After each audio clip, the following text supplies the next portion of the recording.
Hello दोस्तों, आज हम पढ़ने वाले हैं एटॉमिक नंबर, जो क्लास 9 स्ट्रक्चर ऑफ एटम का टॉपिक है। बहुत ही इम्पोर्टेंट टॉपिक है। सो आज हम देखने वाले हैं कि एटॉमिक नंबर क्या होता है। तो देखते हैं। The total number of proton in the nucleus of an atom gives the atomic number of atom. जितने भी टोटल नंबर ऑफ प्रोटॉन, जो प्रोटॉन होते हैं वो ही हमारा एटॉमिक नंबर होता है।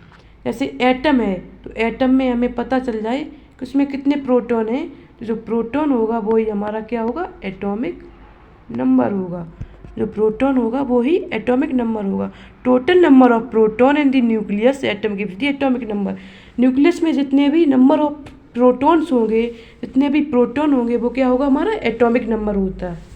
जैसे कि एग्जाम्पल देखते हैं, जो हाइड्रोजन होता है उसमें कितने प्रोटॉन होते हैं, 1 प्रोटॉन होते हैं, तो उसका एटॉमिक नंबर क्या हो जाता है, 1 हो जाता है। तो आई होप आपको समझ में आया होगा। It is represent with the letter Z. जो एटॉमिक नंबर होता है उसे हम जेड लेटर से क्या करते हैं, रिप्रेजेंट करते हैं, डिनोट करते हैं, दिखाते हैं। तो अब हम पढ़ने वाले हैं मास नंबर क्या होता है। The number of protons and neutrons combine to give us mass number of an atom. Proton plus neutron हमारा क्या होता है, मास नंबर होता है। हमारे एटम में जितने भी प्रोटॉन होते हैं और जितने भी न्यूट्रॉन होते हैं, अगर उनका हम सम कर देंगे, ऐड कर देंगे, तो हमको मास नंबर मिल जाएगा। Mass number is called atomic mass. Mass number को हम एटॉमिक मास भी कहते हैं। मास नंबर को क्या कहते हैं हम, एटॉमिक मास भी कहते हैं। तो ये बहुत ही इंपॉर्टेंट पॉइंट है, इसे आप जरूर याद रखना। मास नंबर को हम क्या कहते हैं, atomic mass. It is represent using letter A. जो एटॉमिक मास होता है उसे हम ए से डिनोट करते हैं। जैसे प्रोटॉन्स को, जो एटॉमिक नंबर होता है, जो नंबर ऑफ प्रोटॉन्स होते हैं, उसे हम किससे डिनोट करते हैं, जेड से करते हैं एटॉमिक नंबर को। और एटॉमिक मास को हम किससे रिप्रेजेंट करते हैं, ए से रिप्रेजेंट करते हैं। अब हम देखते हैं इसका एग्जाम्पल। देखिए, प्रोटॉन, प्रोटॉन क्या होते हैं, एटॉमिक नंबर, जैसे हम कैसे रिप्रेजेंट करते हैं, जेड से। ये हम अभी पढ़ चुके हैं। तो क्यू पर क्या होता है, ये कॉपर होता है। इसका जो सिंबल होता है वो होता है Cu। तो इसका जो एटॉमिक नंबर होता है वो कितना होता है, 29 होता है। ये आपको देखिए 29 दिख रहा होगा। ये क्या है, एटॉमिक नंबर है। मतलब जो कॉपर है उसमें 29 प्रोटॉन्स होते हैं। और एटॉमिक मास क्या होता है भाई, प्रोटॉन प्लस न्यूट्रॉन का सम होता है। तो एटॉमिक मास इसका कितना है, 63.55 sorry.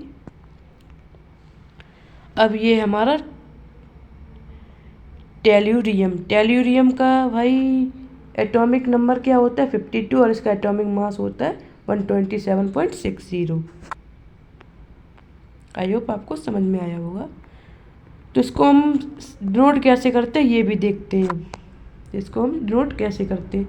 N element is represent by a X Z. A क्या होता है हमारा, जो हमारा ए होता है वो क्या होता है, हमारा एटॉमिक नंबर होता है। नहीं, एटॉमिक मास होता है। अभी हमने देखा ए क्या होता है, हमारा एटॉमिक मास होता है। ये आपको दिख रहा होगा एटॉमिक मास।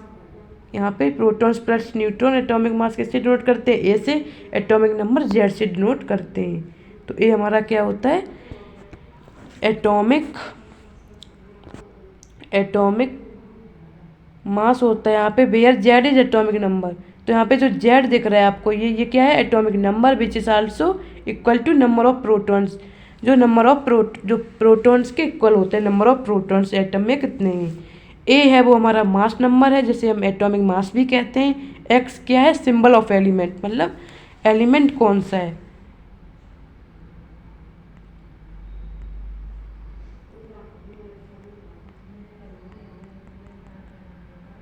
तो यहाँ पे आपको दिख रहा है ये फॉर्मूला है मास नंबर। एटॉमिक मास कैसे निकालते हैं, तो number of protons plus number of neutron से हमारा क्या आ जाता है, एटॉमिक नंबर। आई होप आपको समझ में आया होगा। Thank you friends. Please like, subscribe my channel and support me also.